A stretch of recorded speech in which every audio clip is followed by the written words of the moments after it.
Olá, eu sou o Rodrigo Campos, diretor de produto da Bionexa, e esse é o Biotalks. É um espaço para quem vive os bastidores da saúde, para entender de forma simples e prática como a tecnologia pode transformar processos complexos em resultados reais. E hoje nosso tema é um tema extremamente relevante, que é o fluxo e a gestão de OPME. E para isso, estou aqui hoje com duas pessoas que são especialistas do tema, André Andrade e Alexandre Almeida, especialistas na gestão de OPME, referência no uso de inteligência embarcada e para tornar essa operação cada vez mais eficiente e rastreável. Sejam muito bem-vindos. Obrigada. Para começar o nosso bate-papo, eu quero fazer algumas perguntas aqui para aquecer. Quando vocês pensam em OPME, qual é o primeiro desafio que vem em mente? Custo, controle ou previsibilidade? Andrea, começando aí por você, novamente seja muito bem-vinda. Muito obrigado, Campos. É um prazer estar aqui hoje. Eu acredito que o maior desafio está dentro da parte de controle. Tá? Controlar o fluxo de OPME hoje dentro de uma instituição hospitalar é algo muito complexo, é um fluxo muito grande, exigem muitas etapas, interação entre muitas áreas diferentes, com objetivos diferentes. Então, eu acho que a gente tem essa complexidade e acaba trazendo esse problema dentro dos controles. Complementando o que a André falou, para mim um dos principais desafios também é a previsibilidade. Porque assim, o custo e o controle, ele acaba sendo sintomas do que de fato acontece na cadeia do processo do OPME. Então assim, quando o cliente não tem uma visibilidade do ciclo geral como um todo, ele perde total, ele acaba atuando de forma reativa. Enfim, então para mim a parte que fica mais complexa é a previsibilidade. Se a gente for pegar então esse grande tema previsibilidade, a gente está olhando para o ciclo inteiro de OPME. A gente só consegue ter essa previsibilidade quando a gente olha para o ciclo que vai lá desde o agendamento cirúrgico, passando pela cotação, pré-cirúrgico, todo o processo até a chegada do material, até a execução da cirurgia, passando pelo pós daquilo que foi consumido, até chegar ao faturamento e posteriormente o recebimento e o pagamento para o fornecedor. Então, quando a gente olha por essa ótica, não tem como não lidar a gestão de OPME como o fluxo inteiro, né? Não olhar só para a cotação, olhar para a gestão do OPME como um todo. Isso vai facilitar que toda a tua gestão com fornecedores, toda a tua gestão com paciente seja cada vez mais efetiva, né? E quando a gente olha por essa ótica ainda dentro desse tema, né, a gente vê que mesmo sendo um tema tão relevante, que isso vai melhorar a gestão do paciente, a questão assistencial, por que os hospitais hoje enxergam isso como um problema e não como uma oportunidade estratégica? O fluxo de OPME ele já nasceu de uma forma complexa, de uma forma com processos muito operacionais, ligando, né, muitas áreas diferentes, com processo muito manual e com uma alta pressão de tempo, né? Eu tenho que atender isso rápido para que essa cirurgia aconteça. Então, acho que no momento em que você consegue lidar, né, juntar os dados, todas as informações, você consegue melhorar toda essa gestão, todo esse fluxo. E para você, Ale, o que você pensa um pouco sobre esse ponto? Não, eu concordo total com o Adrê, né, mas linkando não somente os dados internos, mas também a área assistencial e a área administrativa.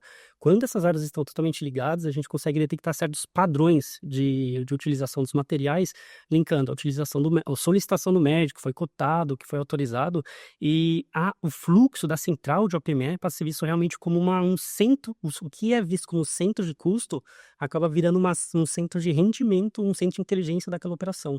Bom, para quem está nos ouvindo hoje, pode não parecer tão trivial, né, mas o processo, o fluxo e a jornada de OPME, ele contempla várias etapas, desde a indicação médica do agendamento, passando por uma análise técnica, por uma negociação com o fornecedor, controle de estoque, rastreabilidade e termina depois com a parte de faturamento com o fornecedor. Então, um processo que, se eventualmente ocorrer alguma falha nessa integração, ele pode gerar glosa, pode gerar um custo maior, ou pode gerar uma perda de receita.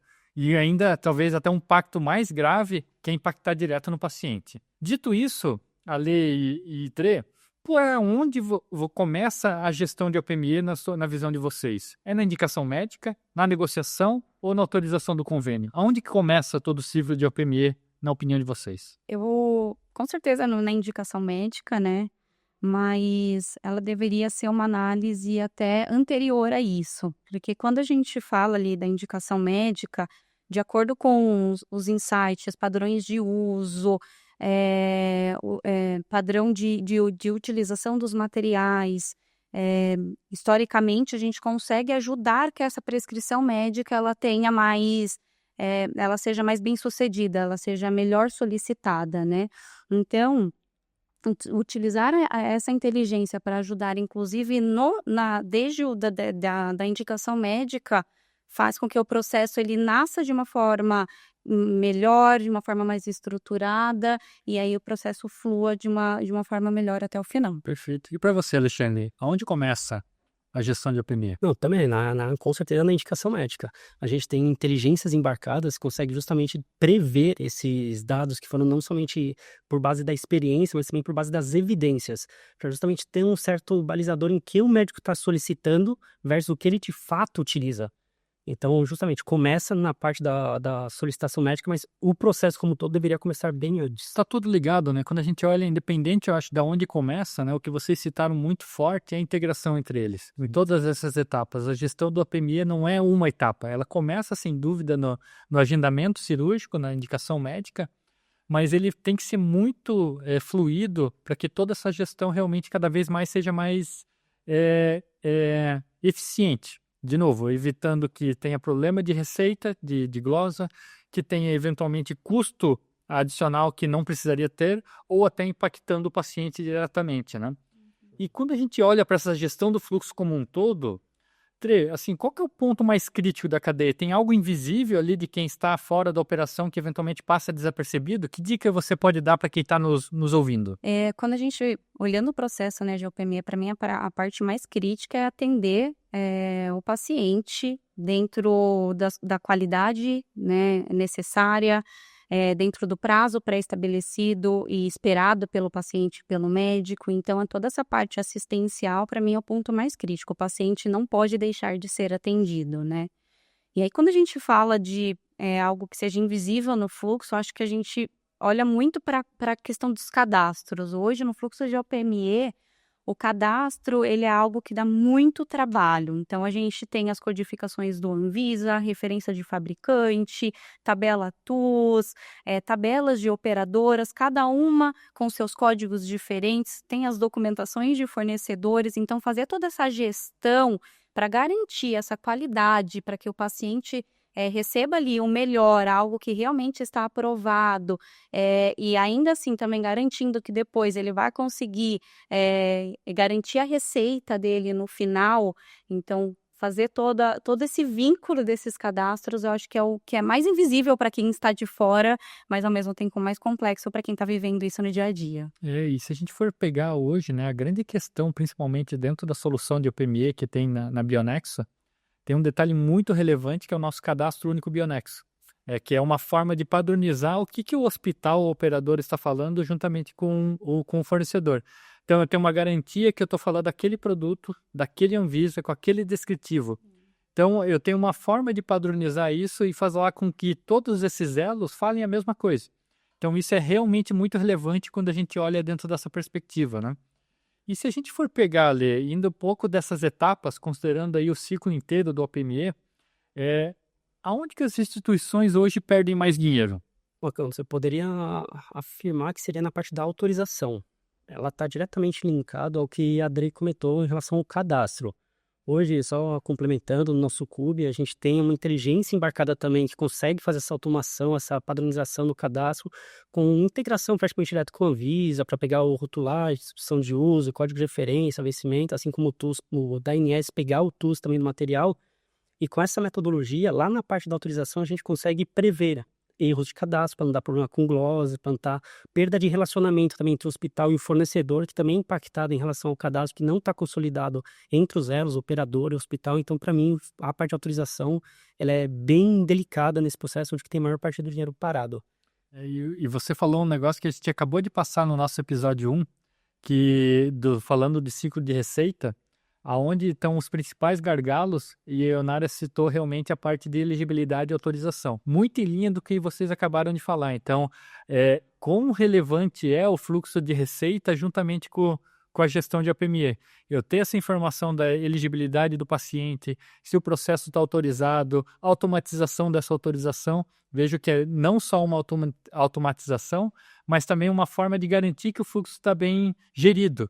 né? Ou seja, que eu vou receber por aquele processo cirúrgico e que o paciente também vai ser atendido. E aí, dentro desse cenário, né, eu acho que a gestão de OPME, ele é muito mais sobre controle de materiais ou muito mais sobre uma gestão da informação?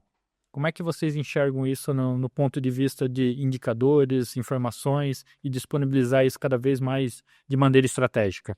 Campos, eu acho que o controle de materiais, ele está ali diretamente relacionado a processo. Desde que você tenha um processo bem estabelecido, você vai ter um fluxo coerente, correto ali de receber o material, dispensar, fazer devolução, gerir isso entre áreas, né, dentro da sua instituição. Então, eu acho que isso é muito mais processo. Agora, quando a gente fala sobre a gestão de informação, que para mim é onde a gente muda realmente o mindset de, tendo a informação, eu consigo ter processos melhores, saber onde estão os gargalos, entender onde eu posso melhorar, onde eu posso colocar mais esforço ou tirar ter menos esforço. Então, acho que a partir da gestão da informação, realmente a gente consegue levar o nosso cliente ali a um nível maior. Quando a gente olha para isso, Ale, só para você engatar aí já seu adendo, o controle de materiais, na minha visão, é uma consequência. Se a gente tem uma informação que ela está bastante acurada e todo o fluxo hoje mapeado, a gente consegue evitar aqueles bate-mapa de última hora, faltou determinado material. Sai correndo para eu não perder o agendamento cirúrgico que eu tenho paciente. Isso que gera? Compra emergencial, preços maiores, gera todo um estresse na operação. Então, quando a gente fala de controle de materiais, talvez a gente esteja reagindo.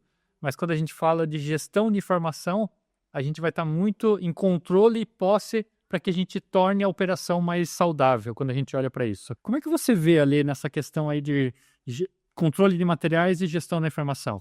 Eu como assim, ó, é um ponto bem crítico que, né, André bem comentou, e assim, o processo de OPME ele não é simplesmente o insumo do material, não é somente aquele item, existe todo um processo envolvido antes mesmo daquele item, principalmente como esse item vai chegar e quando ele vai chegar, justamente para não necessariamente ser uma compra de urgência.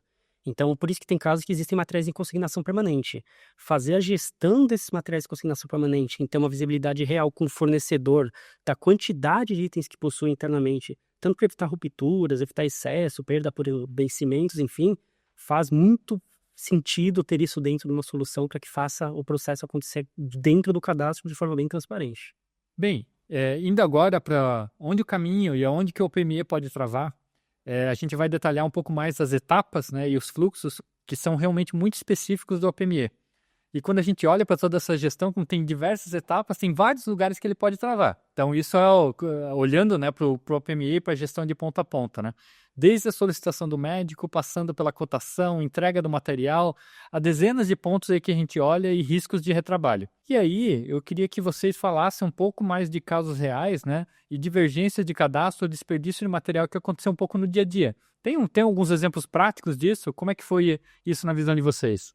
Nossa, eu tenho um caso que eu me lembro bastante, durante a implantação da OPMNX em um dos meus clientes, onde eu pude entender que a área de compras, ela fazia a compra de todos os materiais, na verdade, da mesma forma, comprava exatamente o mesmo material, tanto para a SUS quanto para operadoras de saúde. Isso não é ruim, né? Porque ali no final o paciente está recebendo, Está sendo atendido. está sendo atendido e com a melhor qualidade possível, né? E é o que a gente realmente quer que sempre aconteça. Mas eles não tinham o conhecimento que a rentabilidade, né, a receita deles era diferente quando ele comprava para um paciente SUS e quando ele comprava para um paciente de uma operadora. Então, ele recebia de forma muito diferente, né, através ali da tabela SIGTAP. E aí, quando a gente fez essa implantação da UPM Nexo, como nós colocamos todas as áreas dentro do sistema, essa informação ficou muito mais clara, e aí foi nesse momento que eles entenderam que eles precisavam chamar os fornecedores para garantir com que a qualidade se mantivesse ali para o paciente, porém que eles tivessem negociações diferentes para quando o atendimento fosse para a operadora e para a SUS, mas eles ficaram operando assim durante muitos anos e provavelmente com prejuízo. Então, esse é um exemplo muito legal aí de como que a gestão do OPME integrada, ela realmente consegue ajudar os hospitais, operadoras, fornecedores para que, novamente, atenda o paciente, independente de qual canal, né, de qual a forma, mas que atenda com qualidade, mas óbvio que vamos sentar na mesa para a gente negociar e ver de que forma que a gente pode atender e discutir isso com os seus fornecedores também. E Ale, qual que foi o caso aí para você que você sentiu assim que teve um erro ou um processo travou, alguma coisa que aconteceu no dia a dia aí da gestão e ciclo de OPMI? Assim, quando o cliente chama a gente, ele está numa maturidade baixa em cima do processo de OPME como um todo, é comum ele ver o OPME como uma simples horta, uma simples horta, um material especial, e não o fim. Então, o que acaba acontecendo nesse processo que eu gostaria de falar? Foi feita uma auditoria em cima de quanto que o cliente estava comprando. Então, por exemplo, um parafuso específico ele estava comprando por um valor que era bem expressivo, era um valor ok, um valor bom, abaixo da média do mercado e estava tudo certo. Porém, lá no finalmente, por exemplo, no processo de ortopédico, de fixação óssea, normalmente são utilizados 2 desses parafusos numa técnica cirúrgica.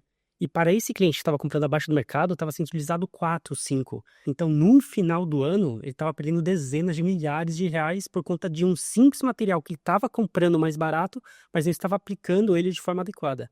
Perfeito. E isso poderia ser na verdade, não necessariamente clinicamente viável para o paciente.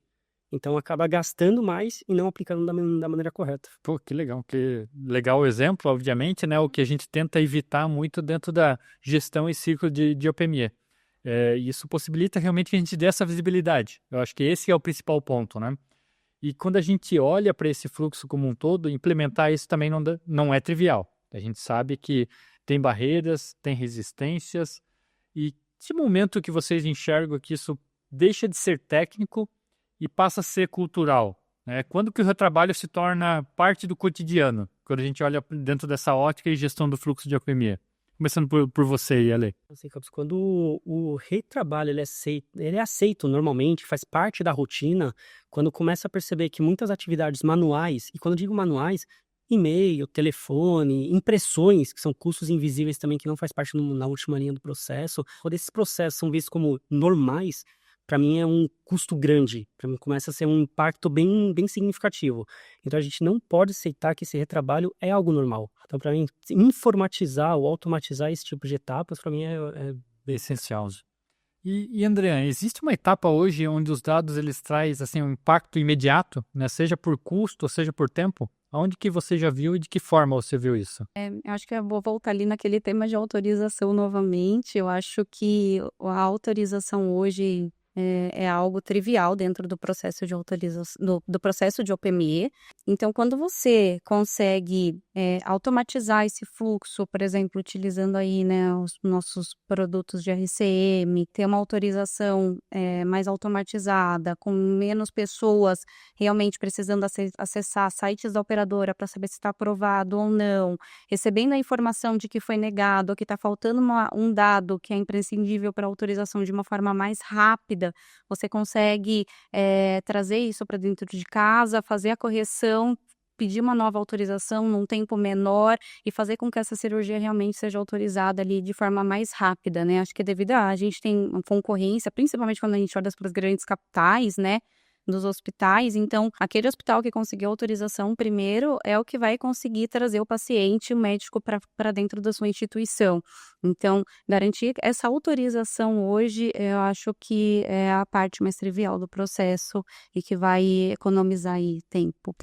O que é bacana nesse processo também é que a gente consegue, mediante dados históricos dentro da plataforma, prever tanto quais os procedimentos cirúrgicos são realizados em quais regiões, para justamente não ter um problema tanto de cadastro quanto na parte de autorização. Via a inteligência embarcada na plataforma, a gente consegue ter uma análise preditiva e não corretiva no momento da autorização do convênio. Perfeito. Aproveitando já ler assim, imagine que você está assumindo um processo de OPME, está redesenhando esse processo do zero. E qual que seria o primeiro passo que você tomaria aí dentro da gestão e do ciclo? Campos, eu vou voltar no assunto que a Adri comentou lá inicialmente, que é o cadastro. Porque assim, o cadastro de um OPME, ele é complexo. Ele não é simplesmente uma referência, não é simplesmente um composto ativo. Dentro do Anvisa, existe uma família de produtos. E para cada medida, tem um código de referência que precisa ter uma rastreabilidade. Então, se o cadastro não tiver real dentro de uma plataforma que dará confiança, que tem inteligência embarcada, com suporte envolvido, o fluxo não vai funcionar. Então, o primeiro passo que eu vejo realmente é ter uma base bem fixa, bem legal de cadastros. E olha só, se a gente for poder, né, se a gente for fazer um resumo de tudo que a gente está falando, olha só quão delicado que é o processo. Ele depende de um cadastro bem padronizado, bem padronizado, estruturado, que nem o Ale comentou. Ele depende de um processo de autorização rápido para que você não perca esse agendamento cirúrgico e não perca o seu concorrente. Ele tem que trabalhar com toda a gestão de fornecedores e tabelas de rentabilidades. Então, qualquer falha dentro desse fluxo, a complexidade de tentar resolver isso depois mais para frente é quase que zero, né? Então, você tem que realmente trabalhar com que os procedimentos sejam seguidos, a gestão e o ciclo do OPME seja mais fluida possível e que o resultado final não seja comprometido. Acho que esse é um pouco do resumo do que a gente falou aí dentro do capítulo agora. Ou seja, todo o sistema acaba sentindo quando tem alguma falha em algum pontual em alguma dessas etapas. E o bacana do nosso cadastro é que a gente não é o CUB, né? O cadastro único bionético. Porque existem cadastros diferentes num fornecedor, que pode ser diferente do fabricante, que é diferente do hospital, que é diferente do convênio. E que tem tabelas referências, por exemplo, uma SIGTAP SUS, uma SIMP. Então, ter um balizador que consiga consolidar com tabelas referências unicamente qual que é aquele material, identificando aquele material único, é fundamental para todo o processo. Hoje, a inteligência embarcada dentro das plataformas Bionexus está revolucionando a gestão de OPMEs. Então, a gente fala de algoritmos, de previsibilidade, de o cadastro único Bionexo, como a gente acabou de citar, olha para dados históricos, olha para match de produto, tudo isso com o grande objetivo de reduzir custos, reduzir glosa e reduzir tempo. Então, a tecnologia realmente já faz parte do nosso dia a dia. Isso não tem como tirar dentro de uma gestão e fluxo de OPME. E a gente vai falar um pouquinho mais sobre elas, sobre como que a gente pode implementar isso de forma positiva e melhorar o fluxo e gestão de OPME. E partindo desse pensamento aí, André, o que você acha mais difícil hoje?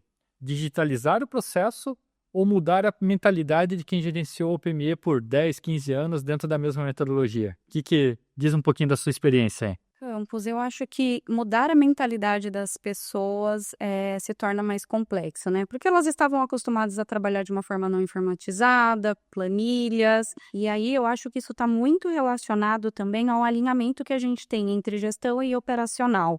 Muitas vezes a gente vê que o operacional quer muito mudar aquele fluxo, porque ele vive aquilo, tem aquela dor.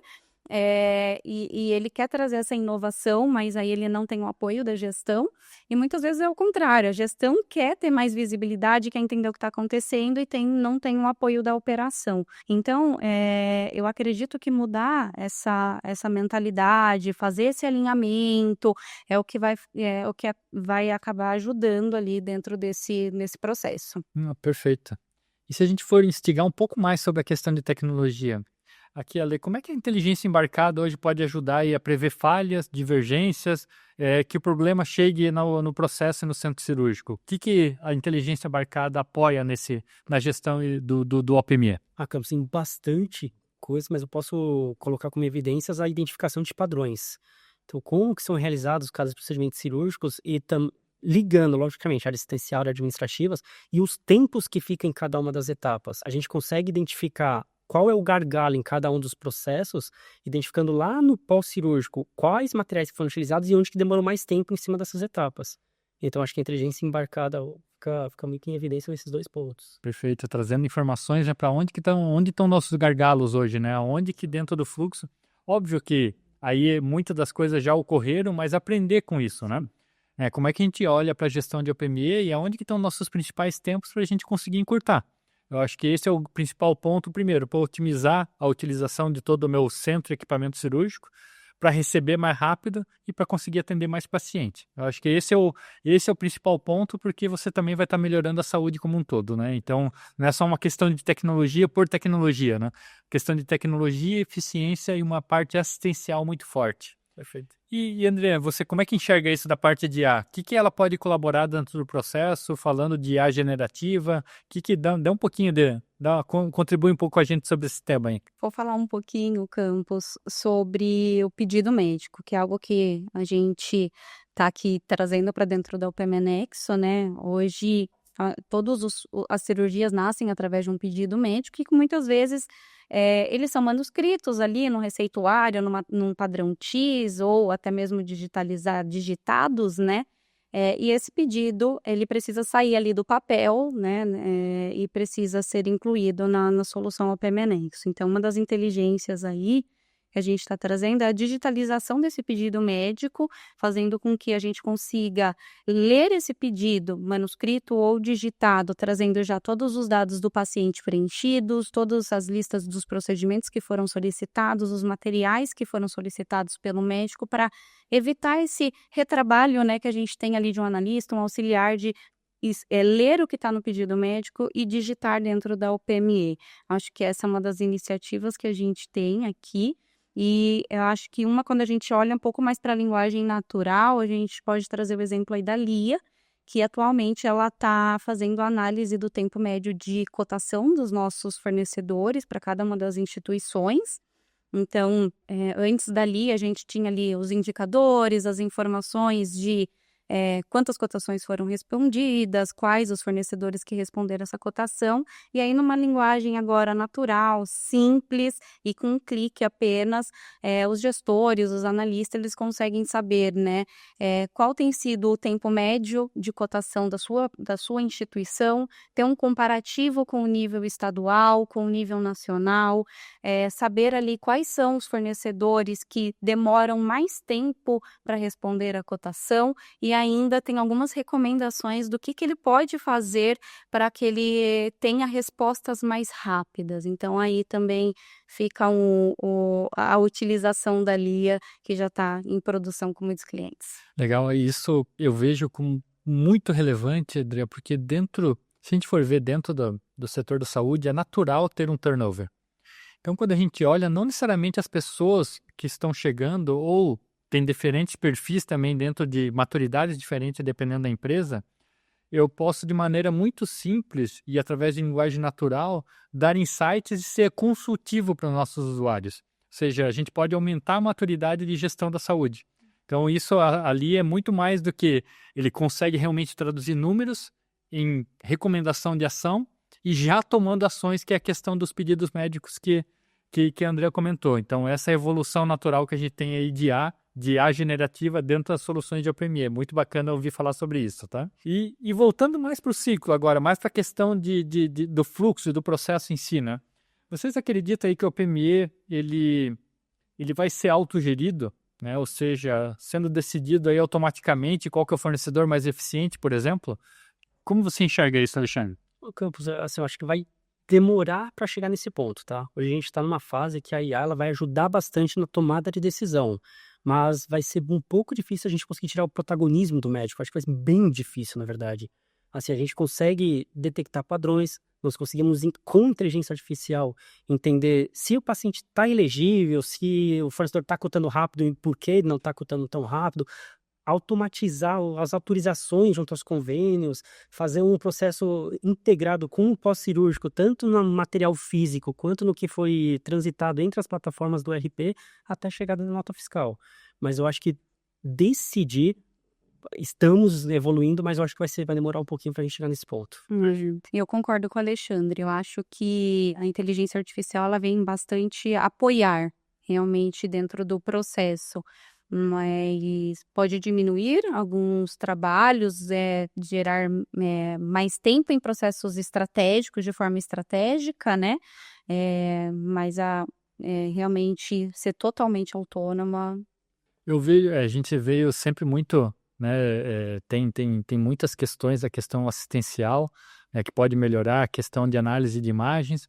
Eu vejo também da mesma forma, né? Quando a gente olha para isso, tem uma pessoa assinando no final. Né? Então, ter essa pessoa assim, óbvio que ela pode ajudar muito a detectar coisas muito mais precocemente, ela pode melhorar e automatizar muitos processos repetitivos, ela pode olhar e processar dados históricos muito melhor que uma pessoa. Tudo isso é fato e ninguém questiona. Mas depois tomar decisão com base em todas essas informações, cada vez mais a gente pode apoiar para o processo. Então, vejo muito que isso, a gente traz muitos dados relevantes para dados históricos, match. Olha só quanta inteligência a gente falou dentro do processo. Fazer o match da nota fiscal do processo pode parecer simples, né?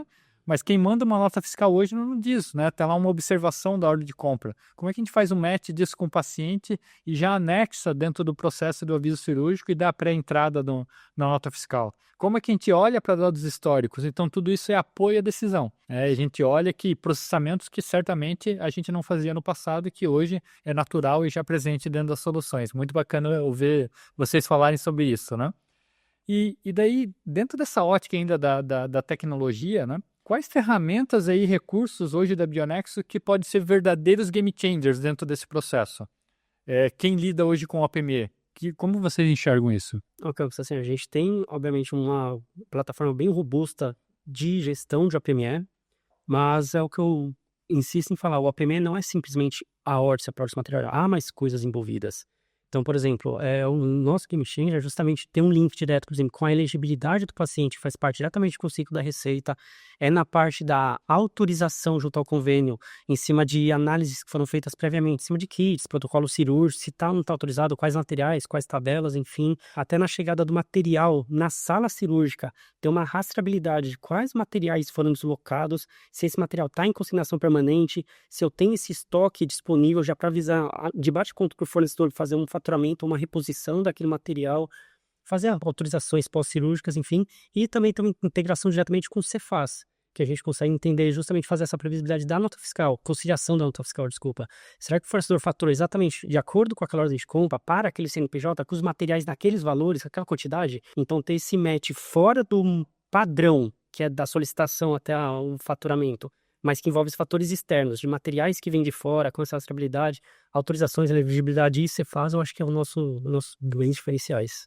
Quando a gente olha para o OPMNX, acho que eu posso citar aqui a funcionalidade de sugestão da cotação, que historicamente também ela avalia, né, de acordo com aquele padrão de procedimento médico, operadora, local de cirurgia e procedimentos, quais são as cotações, fornecedores que são indicados para aquela cirurgia, os produtos, já traz o histórico de preço para o cliente consiga utilizar aquilo sem ter a necessidade de pedir uma cotação para o fornecedor. Eu acho que a gente pode falar aqui também sobre o controle de SLA, então você ter ali o domínio sobre qual o tempo está sendo gasto em cada uma das etapas, onde está o seu principal gargalo, qual a etapa que está andando o fluxo mais rápido, em qual ele para, então você conseguir controlar o SLA, saber exatamente isso, né? Porque hoje o tempo, a gente não pode ter desperdício de tempo, né? E eu acho também um tema muito importante que é a gestão dos contratos. Eu acho que você gerenciar os contratos, tanto com as negociações que você tem com os seus fornecedores, quando você é um hospital com as suas operadoras de saúde, ou quando você é uma operadora com seus prestadores, é também muito importante. Então, você ter ali em um único local a possibilidade de consultar o que está sendo o que você tem negociado já com o fornecedor, com o prestador, com a operadora, e tomar essa decisão ali não só com base no preço de venda, mas no preço de compra, mas também no preço de venda, o que eleva o nível do jogo. Legal. A gente já falou muito sobre tecnologia, falou sobre inteligência artificial, já viu que também para implementar uma solução e o processo de OPME também tem a barreira cultural, não podemos descartar esse ponto. E agora a gente olha, uma vez passado por essa etapa, né, como é que a gente olha para a nossa gestão de OPME e começa a avaliar como é que está a nossa maturidade. É isso que eu gostaria de explorar um pouquinho mais com vocês. E quando a gente olha para isso, Ale, o que você recomenda aí para uma medição de maturidade na gestão de OPME de forma bem objetiva, né? Quais são os sinais que mostram evolução? Assim, realizar um assessment em cima da instituição de saúde. Quantos processos, quantas etapas ele faz para que a cirurgia seja efetivada? Desses processos, eles são manuais ou eles são sistêmicos? Quanto tempo leva cada um desse processo?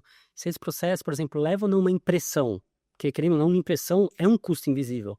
Eu só faço uma impressão, tudo bem, se você faz uma impressão, mas tem 500 cirurgias no mês, é uma resma de papel só para um processo. Então, a partir do momento que a gente detecta quantas atividades manuais o cliente tem, e faz um balizador. E qual que é a proposta? Poxa, dessas etapas manuais, a gente consegue informatizar ou automatizar determinadas etapas, reduzir esse tempo de impressão, a gente consegue entender qual que é a maturidade do cliente, onde que a gente consegue chegar no primeiro passo e onde que a gente consegue chegar com o time de desenvolvimento do cliente daqui para frente. Então, a partir desse momento, acho que a gente consegue detectar tanto os custos administrativos que a gente consegue reduzir informatizando as etapas, quanto o aumento de cirurgias que a gente consegue fazer com a mesma equipe, otimizando o tempo de cada uma das etapas que são feitas manualmente. Perfeito. E Dre, né, olhando assim, o que você acha hoje o maior gargalo? Você acha aí que o maior gargalo está na integração de sistema, na falta de dados ou na cultura das áreas envolvidas? Eu acredito que isso está mais relacionado à cultura mesmo, Campos. Acho que a integração de dados, ela vai ser consequência.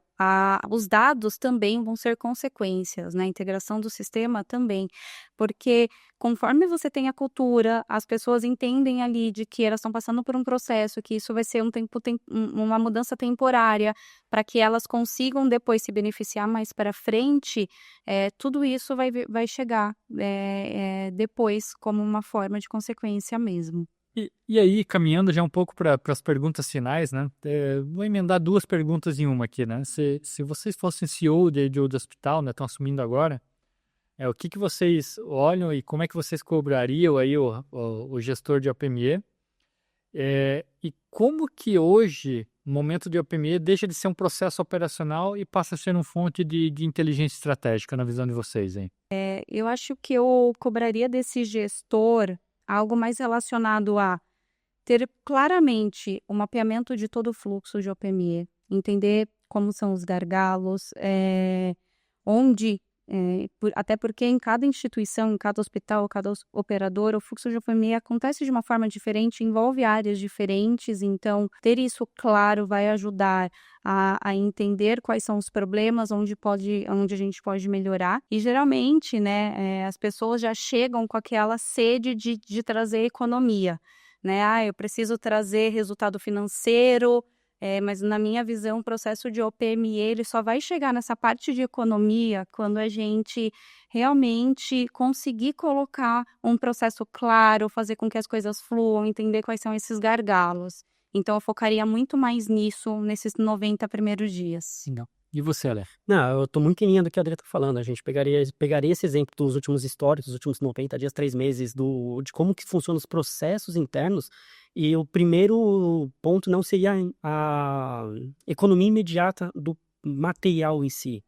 Seria entender como o processo está funcionando para identificar padrões, detectar gargalos, para realmente, depois de ter um processo mais estruturado, a gente ter uma tecnologia alinhada a esses processos, para a partir desse momento as decisões ser baseadas realmente em dados e não somente no custo do material em si. Se a gente puder resumir, então, no fundo, a maturidade é enxergar o erro antes que ele custe caro. Eu acho que esse é o grande ponto, né? Usar os dados para prevenir e não para explicar. Bem, partindo agora para a nossa reta final do nosso bate-papo, ele está sendo muito, muito produtivo. Eficiência na gestão de OPME, ele conecta aí a segurança com o paciente quando pessoas, processos e tecnologia falam a mesma língua. O hospital ganha agilidade, previsibilidade e controle. Eu acho que isso é um pouco de tudo que a gente falou e um resumo de todo o nosso bate-papo mesmo, né? Ale, assim, qual que mudança de mentalidade vocês gostariam de ver nas equipes de OPMEs aí nos próximos anos? A gente precisaria verificar que realmente o OPME, ele deixou de ser um dado operacional dentro da instituição, tem que ser visto sim como um dado estratégico e que a decisão em cima desse dado seja baseado em dados, não em achismos, não em históricos de empresas anteriores, e sim entender qual que é a especificidade daquele cliente específico e basear a partir daí as decisões. Perfeito. E você, André? Eu gostaria muito de ver aí no futuro do OPME que esse processo não seja só tratado como é muito complexo, né? É algo que ninguém entende, são poucas pessoas ali especialistas dentro. Eu gostaria realmente da gente chegar num momento em que a gente consiga trocar de verdade as melhores práticas, o que está funcionando num hospital, ser compartilhado com a operadora e vice-versa, que a gente tivesse mais essa coletividade e essa ajuda mesmo do mercado como um todo. E aí, para fechar, em uma frase, o que significa ter uma gestão de OPME inteligente? É transformar complexidade em previsibilidade, com pessoas, processos, dados, inteligência embarcadas, trabalhando juntas. Sensacional. Assim, pessoal, Andrean, Ale, só gostaria de agradecer demais a participação de vocês. Esse papo aqui a gente poderia ficar conversando mais um bom tempo, que daria para falar minutos, horas, enfim. Então fica mais que aberto o convite aqui para vocês voltarem e a gente percorrer mais assuntos de OPME. Agradeço, Campos, pela oportunidade. Vir aqui falar de OPME é um prazer para mim e espero que todos gostem. Bacana, Campos, também agradeço a possibilidade, a oportunidade de falar aqui, principalmente do lado da Dre, referência aqui do mercado. Foi um papo bem produtivo, porque assim, ao invés da gente ficar falando sobre quais são os problemas, a gente realmente está falando sobre as soluções. E é legal deixar claro que o OPME não é simplesmente um insumo, faz parte sim da estratégia, e a gente precisa cuidar do propósito da medicina, que é cuidar realmente de vidas. Bem, pessoal, esse foi o Biotalks sobre gestão de OPME. Se você tiver mais dúvidas, quer saber um pouquinho mais das nossas soluções, entre em contato com o nosso executivo de contas ou através das nossas redes sociais da Bionexo. Muito obrigado.